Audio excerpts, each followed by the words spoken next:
कहानी एक अय्याश की। पहले किए माँ बाप की कत्ल, फिर पत्नी को उतारा मौत के घाट।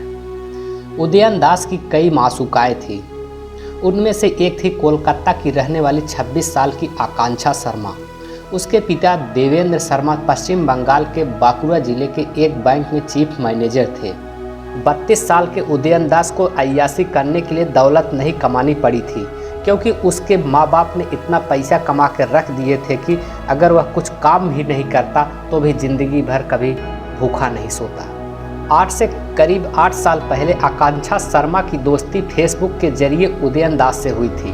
फेसबुक चैटिंग में उदयन दास ने खुद को IAS अफसर बताया था, जो कि अमेरिका में रहता है और अक्सर भारत आया करता है। अपने पिता BK दास को उसने भेल भोपाल का अफसर बताया, जो कि रिटायरमेंट के बाद रायपुर में खुद की फैक्ट्री चला रहे हैं, और माँ इंद्राणी दास को पुलिस महकमे की रिटायर्ड DSP बताया। उसने माँ का भी अमेरिका में रहना बताया था। उदयन दास ने आकांक्षा शर्मा को यह भी बताया था कि वह IIT दिल्ली से ग्रेजुएट है। आजकल के जैसा कि आमतौर पर फेसबुक चैटिंग में होता है, वही आकांक्षा शर्मा और उदयन दास के मामले में भी हुआ। पहले जान पहचान, फिर दोस्ती और उसके बाद प्यार। जल्द ही दोनों ने मिलना जुलना शुरू कर दिया। उदयन दास भले ही भोपाल में रह रहा था, पर आकांक्षा शर्मा के लिए वह अमेरिका में था। इसलिए जल्द ही उदयन दास ने उसे बताया कि वह दिल्ली आ रहा है। दोनों दिल्ली में मिले, कुछ दिन साथ गुजारे। उदयन दास की रईसी का आकांक्षा शर्मा पर खासा असर पड़ा।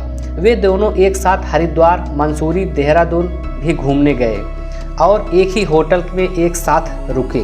फिर उदयन दास अमेरिका यानी भोपाल लौट आया, इस वादे के साथ जल्द ही वह फिर भारत आएगा और वे दोनों भोपाल में मिलेंगे, जहां उसके 2 मकान भी हैं।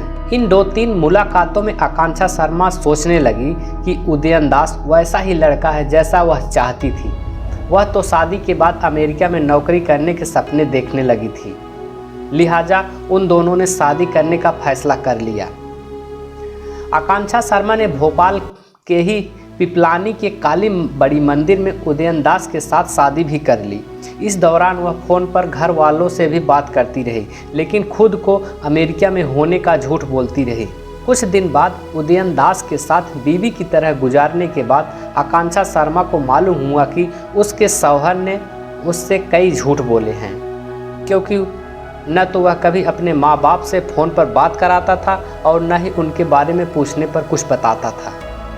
हद तो उस वक्त हो गई जब आकांक्षा शर्मा को यह पता चला कि उदयन दास अव्वल दर्जे का नशेड़ी है। दूसरे कई लड़कियों से उसके नाजायज़ ताल्लुकात हैं। जुलाई तक तो आकांक्षा शर्मा ने अपने घर वालों को फ़ोन पर बात की, लेकिन अब वह उनसे कम ही बात करती थी। लेकिन फिर धीरे धीरे वह SMS के जरिए उनसे बात करने लगी थी। 14 जुलाई का दिन आकांक्षा शर्मा पर कहर बनकर टूटा।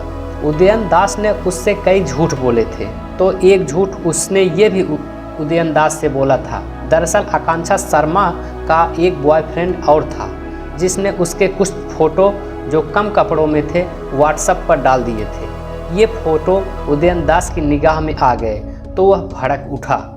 पूछने पर आकांक्षा शर्मा ने कुछ सच्ची और कुछ झूठी बातें उससे बताई, तो उदयन को लगा कि आकांक्षा ने उससे झूठ तो बोला ही है, साथ ही उसके नाजायज़ ताल्लुकात पुराने बॉयफ्रेंड से ही हैं और वह उसे पैसे भी देती रहती है। रात को लड़ झगड़ कर आकांक्षा तो सो गई, पर उदयन की आंखों में नींद नहीं थी। साथ में सो रही बीवी उसे धोखेबाज लगने लगी। रात भर जागकर उदयन दास आकांक्षा शर्मा के कत्ल की योजना बनाता रहा। सुबह 5 बजते बजते उसने उसकी हत्या कर डाली। अब समस्या आकांक्षा की लाश को ठिकाने लगाने की थी। सुबह नज़दीक की दुकान से उदयन दास ने 14 बोरी सीमेंट खरीदा और आकांक्षा की लाश को एक पुराने बक्से में डाल दी और तकरीबन 10 बोरी सीमेंट घोलकर उसमें भर दिया, जिससे लाश जम जाए। बक्से से बदबू न आए, इसलिए उसको चारों तरफ से उसे सैलो टेप से चिपका दी। उसके बाद उसने बक्सा गड्ढे में डाला और उसे चबूतरा बना दिया। खूबसूरती बढ़ाने के लिए उसने उस पर मार्बल भी जड़ दिया। आकांक्षा शर्मा के माँ बाप बांकुड़ा में परेशान थे, क्योंकि धीरे धीरे उनकी बेटी ने SMS के जरिए भी बात करना बंद कर दिया था। कुछ दिनों तक तो उन्होंने सब्र रखा, लेकिन किसी अनहोनी का शक उन्हें हुआ। तो उन्होंने आकांक्षा की गुमशुदगी की रिपोर्ट पुलिस में दर्ज करा दी। बकुरा क्राइम ब्रांच ने जब आकांक्षा के मोबाइल फ़ोन की लोकेशन ट्रेस की तो वह साकेत नगर भोपाल की निकली। आकांक्षा के पिता शिवेंद्र शर्मा ने भोपाल आए और उदयन से मिले, क्योंकि आकांक्षा उसे उसके बारे में पहले भी बता चुकी थी। उदयन ने उन्हें गोलमोल बातें बनाते हुए चलता कर दिया कि आकांक्षा तो न्यूयॉर्क में नौकरी कर रही है। शिवेंद्र शर्मा के हाव भाव देखकर समझ तो गए थे दाल में कुछ काला जरूर है, पर वह कुछ कहने की हालत में नहीं थे। बकुरा जाकर उन्होंने फिर पुलिस पर दबाव बनाया तो क्राइम ब्रांच के टीआई अमिताभ ठाकुर 30 जनवरी को अपनी टीम समेत भोपाल आए और गोविंदपुरा इलाके में सीएसपी वीरेंद्र कुमार मिश्रा से मिलकर उन्होंने सारी बात बताई। इस पुलिस की टीम के साथ आकांक्षा का छोटा भाई आयुष सत्यम भी था, जो बहन की चिंता में घुला जा रहा था। पुलिस वालों ने योजना बनाकर उदयन की निगरानी की तो उसकी तमाम हरकतें रहस्यमय निकली, तो उदयन के घर साकेत नगर पर दबिश डाल दी। उस वक्त उदयन दरवाजे पर ताला लगाकर अंदर बैठा था।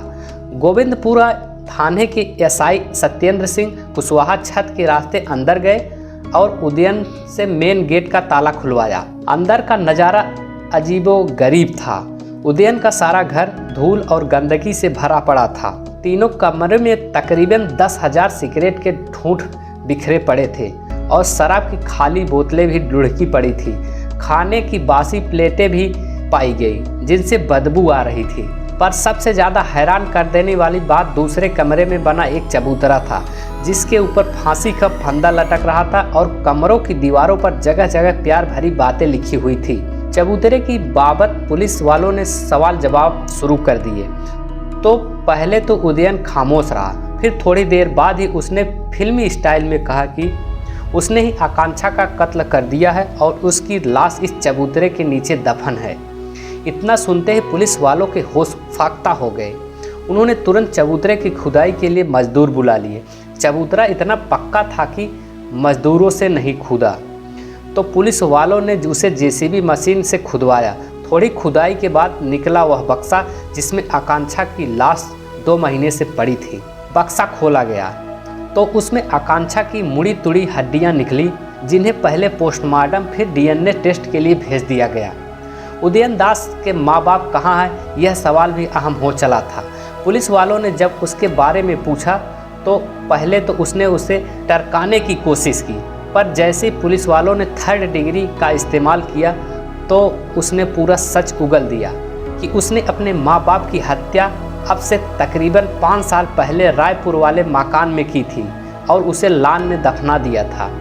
माँ बाप चूँकि उसे पढ़ाई लिखाई के लिए डांटते थे, इसलिए वह उनसे नफरत करने लगा था। जब कॉलेज की डिग्री पूरी होने का वक्त आया तो उसने माँ बाप से झूठ बोल दिया था कि वह पास हो गया है। इस पर माँ बाप ने उसे नौकरी करने के लिए कहा तो उसे लगा कि झूठ पकड़ा जाने वाला है, लिहाजा उसने माँ बाप को ठिकाने लगाने का फैसला कर डाला।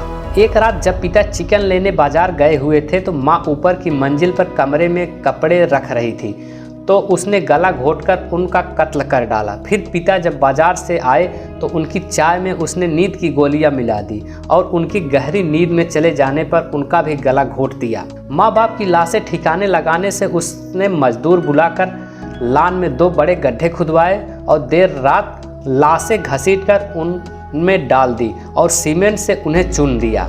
माँ बाप की हत्या करने के बाद उदयन ने रायपुर वाला मकान 30 लाख रुपए में बेच दिया और भोपाल आकर साकेत नगर वाले घर में ऐशो आराम की ज़िंदगी जीने लगा। माँ बाप की पेंशन के लिए ज़रूरी था उनके जिंदा होने का सर्टिफिकेट बनवाया जाए, जो उसने दिल्ली के डिफेंस कॉलोनी की एक डॉक्टर से बनवाया और बैंक मुलाजिमों की घूस देकर हर महीने पेंशन निकालने लगा। मुमकिन है कि आकांक्षा शर्मा को उसकी इस आदत पर भी शक हुआ तो उसने एतराज़ जताया। चूँकि वह एक तरह से उसकी कैदी सी होकर रह गई थी, इसलिए जीते जी किसी से इस पर बर्ताव का जिक्र नहीं कर पाई।